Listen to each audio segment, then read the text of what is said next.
Please give it up for Jordan. Okay,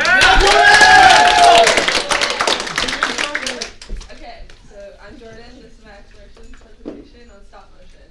Okay, stop motion. So my fascination with stop motion started at a very young age. Some of my favorite movies growing up were claymation, which is using clay and photography to make a moving picture.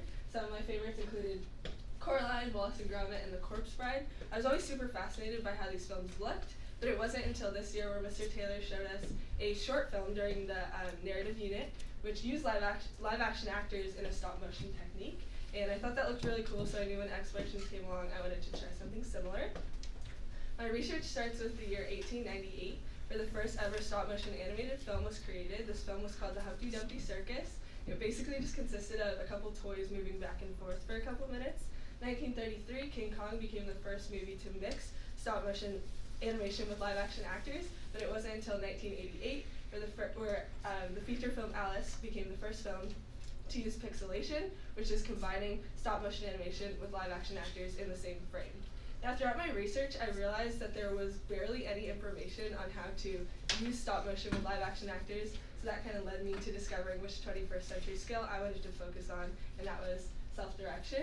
Not only throughout this process was I managing my time and managing the effort I needed to put into each step of my process, but I was also managing my research in ways I've never done before. So basically I had to take what I've learned in film this year from filming humans and combine that with my stop motion animation research. Okay, my process starts with planning. I bought this book called Stop Motion Animation. It was very helpful. It basically consisted of everything I needed to know, from equipment to lighting to the production process and then editing. And after I read through and annotated that book, I basically just made a little shot list, just kind of consisting of what I wanted my scene to include, just to help my production process run a little smoother. Step 2 was setup. This basically just consisted of me putting tape all over my floor to mark where I wanted my tripod to stay, so all my shots would stay steady and consistent. And then I also closed my blinds because it's really important to have lighting controlled in stop motion because you don't want there to be like lighting inconsistencies. And I thought I'd have a better shot of controlling the light inside my house than the lighting outside, so I closed my blinds. And finally, I just set up my camera and made sure everything was in focus and that lighting was exactly where I wanted it to be. And then step 3 was the shooting process. This definitely took the longest and was the most difficult out of all of them. All it really consists of is just after everything's set up, you put your actor in frame and you make sure they're in focus, then you take the picture, then you ask them to move slightly, then you make sure they're in focus, then you take the picture. This just repeats until you're satisfied with the amount of photos you got and you think you took a photo of everything you needed to.